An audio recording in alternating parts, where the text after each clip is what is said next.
Eu quero compartilhar com vocês nessa noite o meu testemunho.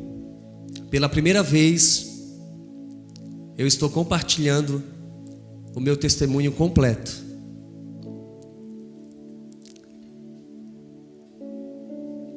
Vai ser um pouco difícil para mim, porque quando você relembra algumas coisas,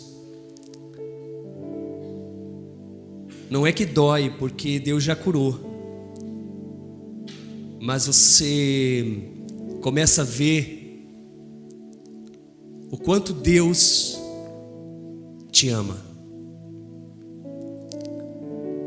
Minha mãe, muito nova, ela se apaixonou pelo meu pai, mas nesse período ela tinha um outro relacionamento, uma paquera com outro moço. E ela terminou com esse moço e ela decidiu ficar com meu pai. Mas meu avô sempre dizia para ela que ela não seria feliz com meu pai. Mas mesmo assim, ela decidiu casar com meu pai. Ele não era do agrado do meu avô, porque ele frequentava bares.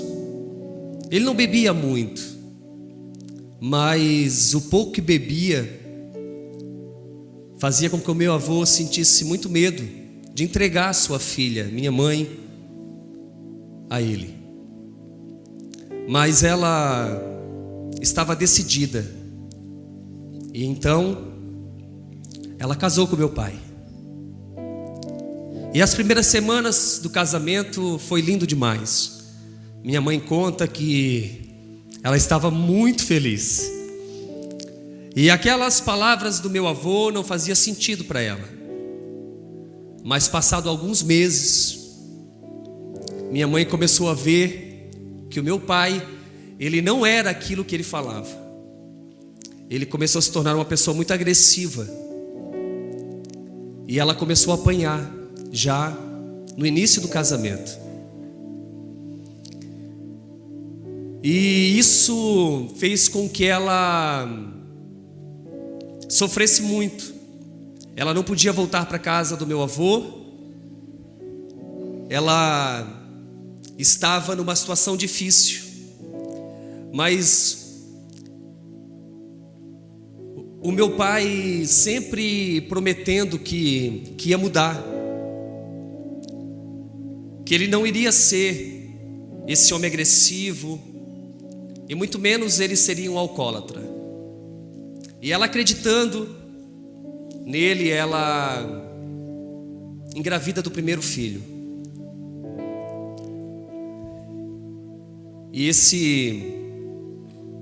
essa gravidez, ou melhor, é uma gravidez de risco, porque mesmo grávida, ela continuou sendo agredida pelo meu pai. E ela me conta que quando ela estava grávida de 8 meses do primeiro filho, meu pai chegou em casa e jogou 2 baldes de água fria nela. Ela estava dormindo, era madrugada já. E depois ele bateu muito nela. E ela entrou em trabalho de parto que durou dias. E a criança durou bem poucos dias e acabou falecendo. E assim foi com o segundo e foi com o terceiro filho. Isso quer dizer que os meus 3 primeiros irmãos morreram por causa do meu pai. Minha mãe então estava preocupada.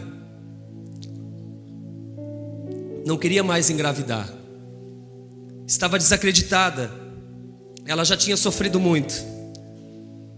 Já era há alguns anos de um relacionamento onde o sofrimento era tamanho. E ela decide então adotar uma criança, que é a minha irmã mais velha, a Kátia. Ela adotou. E meu pai sempre prometendo que ia parar de beber. E isso não acontecia, muito pelo contrário, ele ficava pior a cada dia. E ele começou a prometer para minha mãe que quando ela tivesse um filho homem, ele deixaria de beber. Então minha mãe tentou uma quarta gravidez. Ela já tinha Kátia, adotiva, e ela tentou uma quarta gravidez e não nasceu um filho homem. Nasceu a minha irmã Cristiane. E meu pai não parou de beber e não parou também de agredi-la. E ele então continua prometendo que quando minha mãe tivesse um filho homem, ele deixaria de beber.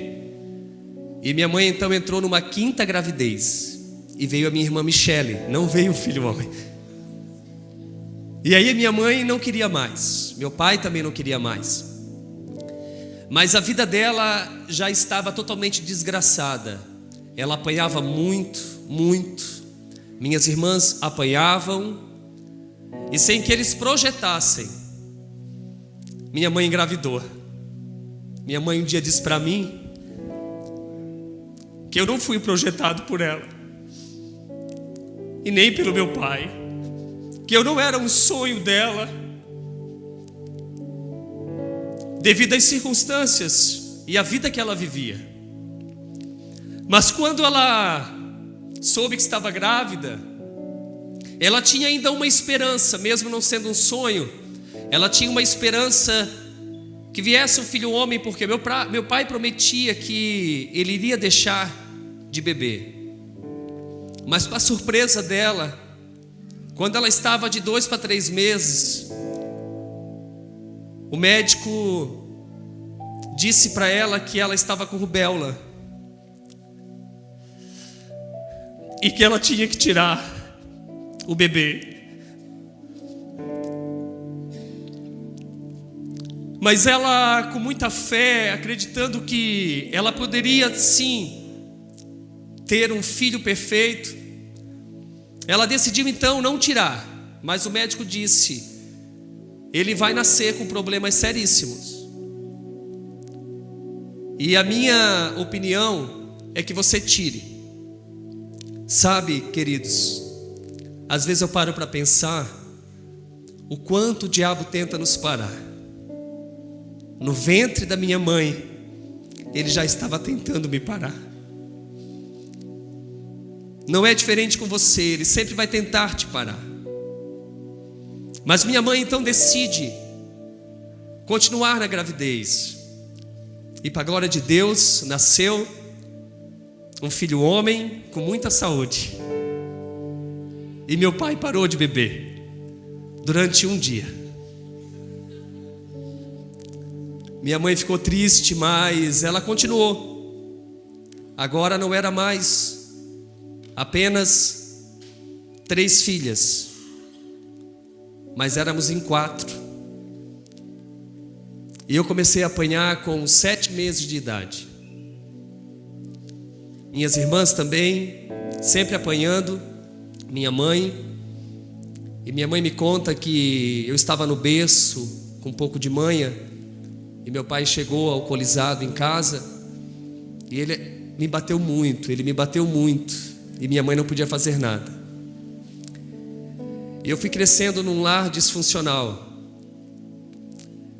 E essa criança que era ainda apenas um bebê, começa a crescer num lar totalmente disfuncional. E eu começo a ter muitos traumas.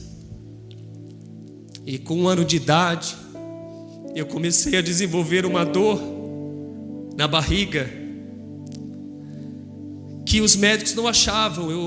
Eu me enrolava no chão, minha mãe passava a noite em claro, mas ninguém achava que eu tinha. Era tudo problemas emocionais, sistema nervoso. E assim eu fui crescendo. Com 2 anos, 3 anos de idade, nós apanhando muito do meu pai, eu num ambiente com muita briga, muitas agressões. E quando eu atingi uma idade para ir para o jardim, foi muito difícil para mim. Muito difícil para mim. Eu ter que sair do colo da minha mãe. E quando eu fui para a escola, ainda no jardim, eu muitas vezes não conseguia ficar até o final, porque me dava essa dor na barriga e as professoras tinham que me levar para casa. Minha mãe preocupada com tudo isso, meu pai nem aí. Meu pai até então nunca tinha me pegado no colo. Meu pai, em toda a minha vida com ele, nunca disse que me amava. Nunca recebi um abraço do meu pai. E assim foi a minha vida no jardim. Quando eu entrei no primeiro ano da escola, foi bem difícil, porque como eu presenciava muitas agressões em casa, eu fui me escondendo. Eu fui me tornando em uma criança totalmente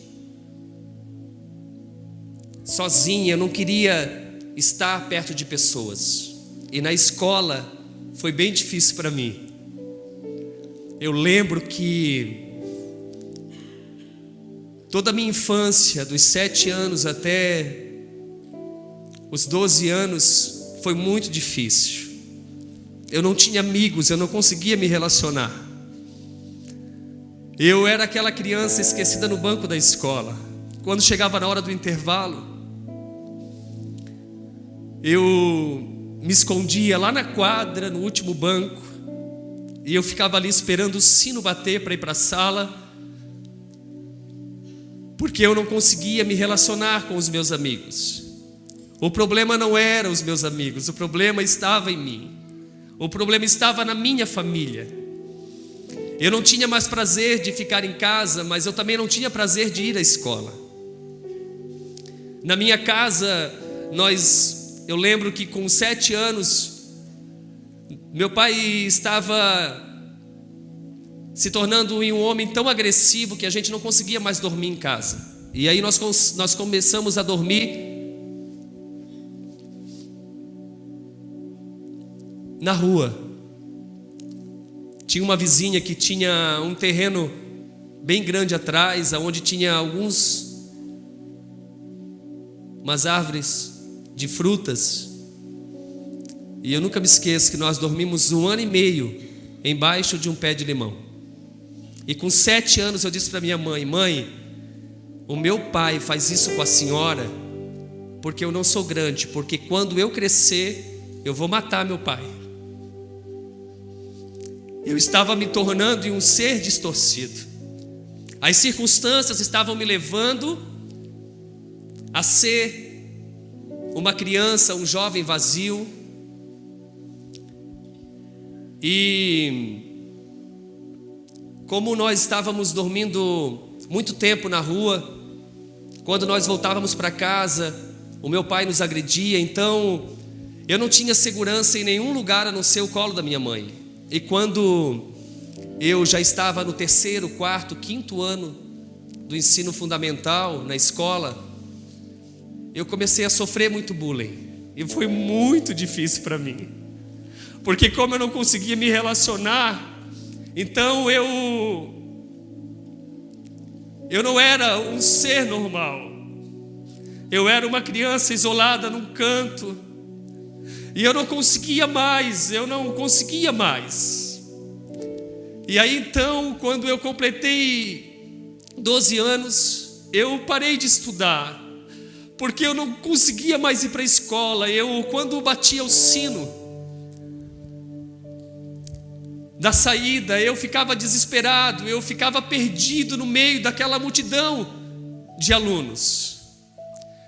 E por muito tempo eu saía 5 minutos antes de bater o sino, porque eu não conseguia estar perto de pessoas. Eu estava me tornando em um adolescente cheio de trauma, em um adolescente vazio, em um adolescente distorcido.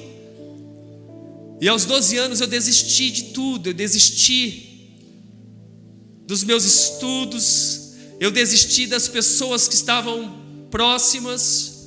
Eu só não desisti de uma pessoa, a minha mãe, porque eu amava estar perto dela. Eu lembro que um dos traumas para mim foi quando eu comecei a crescer e eu tive que sair do colo dela, porque as pessoas ficavam falando: nossa, Júnior, já és grande, e por que ainda estás no colo da tua mãe? Mas era o único lugar que eu tinha segurança, e para mim foi muito difícil sair do colo dela. E quando eu tive que sair do colo dela, eu não consegui mais ir para a escola, eu não conseguia mais, eu fiquei trancado dentro de um quarto, eu não tinha mais prazer de viver. E com 13 anos eu cheguei no fundo do poço, se é que eu posso falar assim. Com 13 anos eu pedi a morte, tudo que eu queria era morrer. Eu ia para o meu quarto, eu trancava a porta e eu tentava bater em mim, e eu dizia sempre: por que eu nasci? Por que eu nasci nesse lar? Por que alguns amigos meus têm pai e eu não tenho pai? Eu lembro de um amigo meu da minha rua, que ele tinha um pai caminhoneiro, e sempre que o pai dele apontava no começo da rua, ele saía correndo e ele gritava: o pai chegou. E eu lembro que o pai dele vinha buzinando, e ele parava o caminhão e colocava o meu amigo no colo, e ele vinha dirigindo aquele caminhão, e eu começava a olhar e eu desejava ter um pai. Eu começava a olhar e aquilo para mim era como se eu tivesse nascido na família errada. E tudo isso me paralisou, isso me fez em um adolescente totalmente vazio. E eu lembro que muitas vezes tudo que eu queria era morrer. Tudo que eu queria era morrer. Eu não me relacionava mais com ninguém, eu não conseguia falar. Eu só conseguia falar com a minha mãe. Eu olhava para o meu pai chegava em casa e quebrava tudo. E eu comecei a ter um apelido, começaram a colocar um apelido em mim. Eu era conhecido como filho do cachaceiro. E como eu tinha que comprar a cachaça, o cigarro dele, então quando eu andava nas ruas e algumas crianças, adolescentes, ficavam debochando de mim: lá vai o filho do cachaceiro. E eu vinha com a garrafa de cachaça na mão, e aquilo para mim era muito difícil. E uma das coisas assim que foi mais difícil para mim foi que eu queria ter um pai, eu queria ter um abraço de um pai, eu queria saber o que era sentir o amor de um pai, e era isso que eu não tinha. E aos 13 anos, quando eu estou no fundo do poço, que eu sabia que eu não conseguia mais, eu lembro que eu estava sentado no portão da minha casa, e passou uma senhora, e ela era vizinha, e ela chegou perto de mim e ela disse: Júnior, vamos à igreja comigo? E naquele dia eu decidi ir à igreja. E eu lembro que eu pedi para minha mãe deixou. E quando eu entrei na igreja, eu recebi algo tão bom, que eu entendo hoje, que se chama Espírito Santo. E aquele vazio que eu tinha começou a ser preenchido com uma alegria. Eu me senti tão bem naquele culto, eu me senti tão bem naquele dia, que eu decidi voltar outras vezes. E eu comecei a falar para minha mãe: eu acho que eu encontrei uma saída para nossa família. As minhas irmãs ainda não iam à igreja. Eu lembro da minha irmã, a Cristiane. Ela apanhava muito do meu pai, porque ela não corria como nós corríamos. Ela ficava em casa. E por ela ficar, ele batia muito nela. E só a polícia conseguia separar meu pai da minha irmã. Ela tinha o cabelo comprido e ele agarrava no cabelo dela, e nós tentávamos de todas as maneiras, a vizinhança inteira tentando separar, mas ele não largava.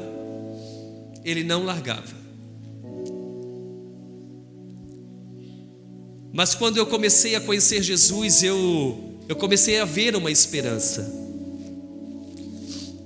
Tinha uma esperança sim para nossa família, tinha uma esperança sim para a minha vida. E eu comecei a frequentar a igreja, e com 1 ano eu decidi me batizar nas águas. Não foi ninguém da minha família me ver, mas lá estava eu, descendo as águas do batismo, decidindo viver uma vida para Jesus. Quando você descobre a sua identidade, você começa a viver além das suas circunstâncias. Na verdade, tudo parte da sua identidade, não das circunstâncias. E eu comecei a ver que havia algo de bom em mim, porque nesse período eu também me condenava. Eu olhava para mim e eu não via nada de bom. Eu tinha vergonha de mim. E eu comecei a sonhar.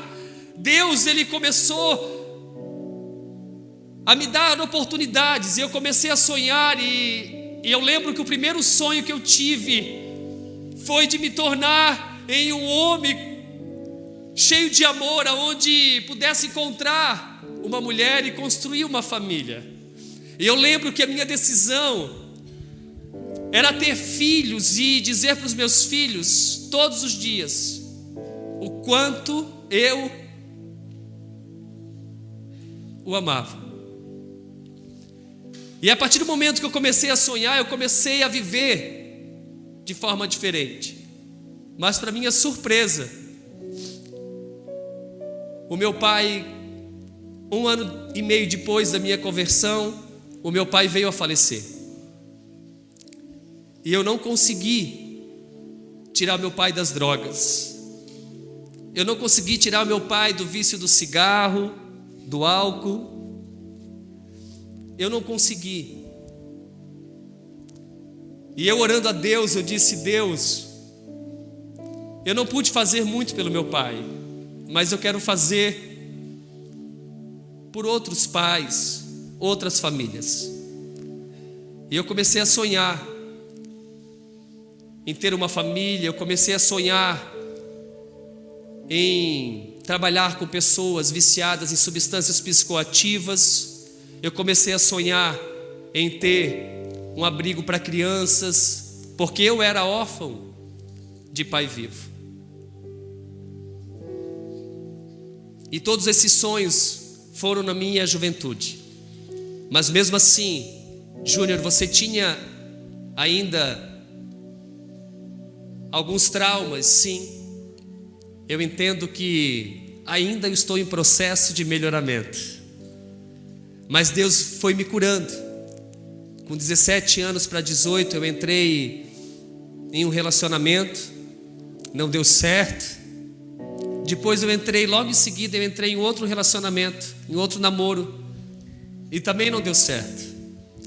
Eu lembro que vinha na minha mente setas aonde dizia: você não vai conseguir construir uma família. Você não vai conseguir. Você não vai ser feliz. Mas eu lembrava das promessas de Deus na minha vida. E uma das histórias que eu gravei, uma das histórias que fez parte da minha vida, foi a história de José. Esse jovem tinha muitos sonhos, mas em um determinado momento da sua vida, ele estava no fundo do poço. Depois foi vendido aos ismaelitas. depois para a casa de Potifar, depois para a prisão. Mas ele era um jovem sonhador que tinha Deus. Ele sabia sua identidade em Deus, ele reconhecia Deus como Pai. Ele sabia qual era a sua paternidade. E eu sempre lembrava, quando vinham essas setas na minha mente, eu sempre lembrava: eu tenho sonhos, Deus tem promessas para a minha vida. Eu vou conseguir. E assim aconteceu. Com 19 anos eu conheci a Michele, a minha esposa. Ela está ali. Os meus filhos também. Nós começamos um relacionamento na presença de Deus. E eu comecei a ser curado de outros traumas que eu trouxe da minha infância. Por exemplo, eu era muito envergonhado e eu não conseguia falar com as pessoas. Eu não conseguia me relacionar. Eu sou a pessoa mais improvável para estar aqui nessa noite falando com vocês. Mas Deus me curou, Deus me transformou, Deus mudou a minha história. E eu consegui construir uma família onde eu tenho 2 filhos. E a nossa família juntos, nós começamos a sonhar. E todos os sonhos que eu tinha na minha mocidade, depois de casado, eu consegui dar início e começamos a realizar alguns sonhos. Hoje, quando eu olho para mim, sabe, eu começo a ver o poder de Deus, o que Deus é capaz. A partir do momento que você se entrega totalmente a Ele, você vive uma história de milagre. Ele muda qualquer circunstância, Ele transforma qualquer realidade. E eu vejo a glória de Deus na minha vida. Os sonhos que eu sonhei lá na minha adolescência, na minha juventude, começaram então a se realizar. E quando nós plantamos a igreja, que era um sonho, nós começamos a transformar a realidade de muitas famílias. E junto com a igreja nós plantamos um centro de recuperação feminino, que trabalha com mulheres viciadas em substâncias psicoativas e mulheres também portadoras de vírus HIV. E o que acontece é que famílias começam a ser transformadas a partir de nós. Deixa eu falar uma coisa para vocês. A sua dor hoje, amanhã, vai ser o seu maior testemunho. E a igreja veio crescendo e veio ganhando uma proporção muito grande. E os projetos começaram a acontecer. E eu que fui órfão de pai vivo, aonde estava em uma família disfuncional, eu queria realizar um sonho, que era ter um abrigo de crianças, um orfanato. E nós conseguimos realizar. Hoje nós temos não só um orfanato de criança, um abrigo de 0 a 12 anos, mas também nós temos um abrigo de adolescente. Eu sei o que um adolescente passa quando tem os seus pais longe da presença de Deus, em um vício, como meu pai. Eu tinha muita vergonha do meu lar, sabe? Eu tinha muita vergonha do meu pai. Quantas vezes eu tive que buscar meu pai caído na esquina da nossa rua? Quantas vezes ele vinha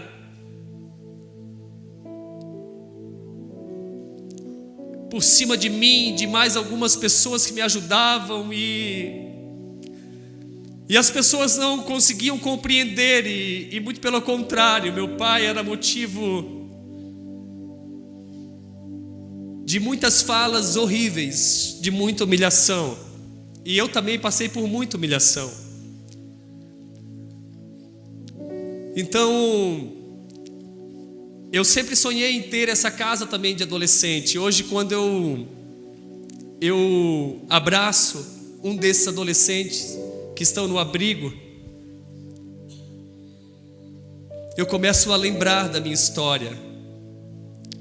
Eu já estive na mesma posição, no mesmo lugar que eles estão, mas que há esperança em Jesus e que Ele transforma qualquer realidade. Se não bastasse, eu sonhava também em ter uma casa para oferecer atendimento para famílias. E hoje nós temos uma casa onde nós oferecemos diversos cursos voltados para a família e também oferecemos atendimento pastoral, psicológico. Temos psicólogos que estão ali para atender voluntariamente essas famílias necessitadas. Eu quero finalizar o meu testemunho fazendo alguns apontamentos. Eu não sei o que você está passando hoje. Eu não sei o que você viveu.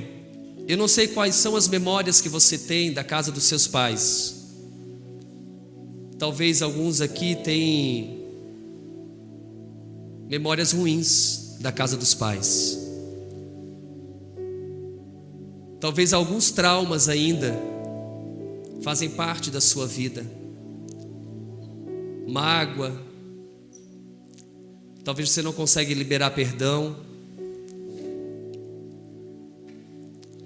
Meu conselho para você é abrir o seu coração, se encher de Deus. Uma das coisas que as pessoas perguntam para mim: Júnior, você conseguiu liberar perdão para o seu pai? Eu disse: eu consegui, porque eu entendi hoje, já maduro, que ninguém dá aquilo que não tem. E o meu pai não teve amor também na casa dos meus avós. E ele se tornou nesse ser distorcido. Mas uma coisa eu sei, que em Deus tudo é possível.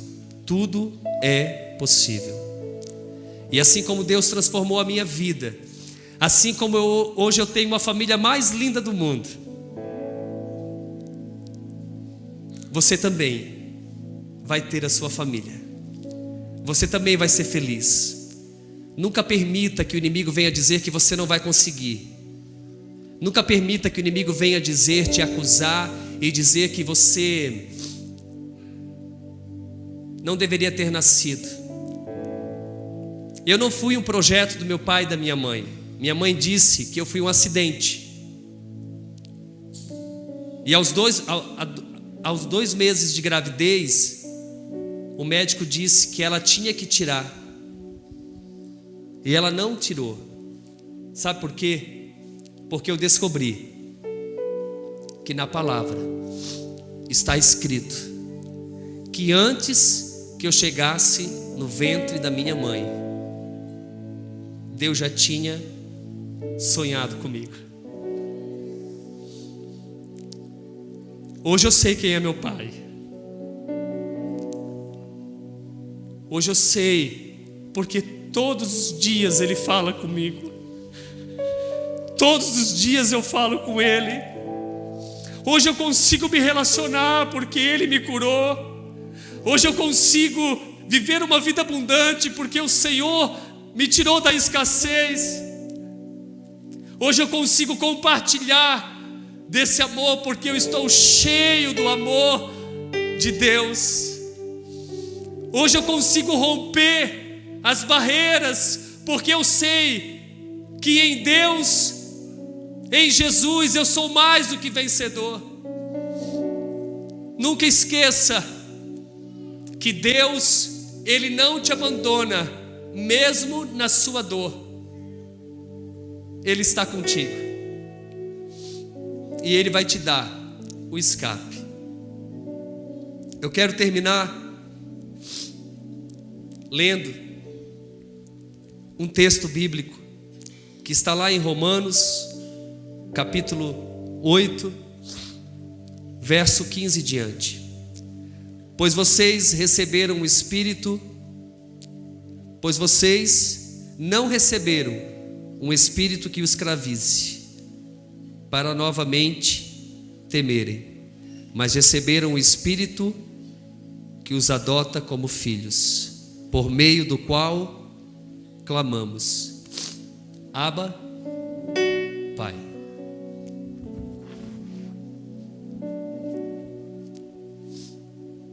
Que nessa noite você se sinta filho. Sabe que uma das coisas que eu mais sentia era a falta de um abraço do meu pai, porque ele nunca me abraçou. Tem alguém aqui que tem essa mesma falta de um abraço do pai?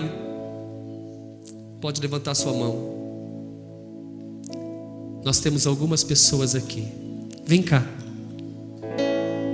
Deixa eu te dar um abraço, assim como Deus me abraçou.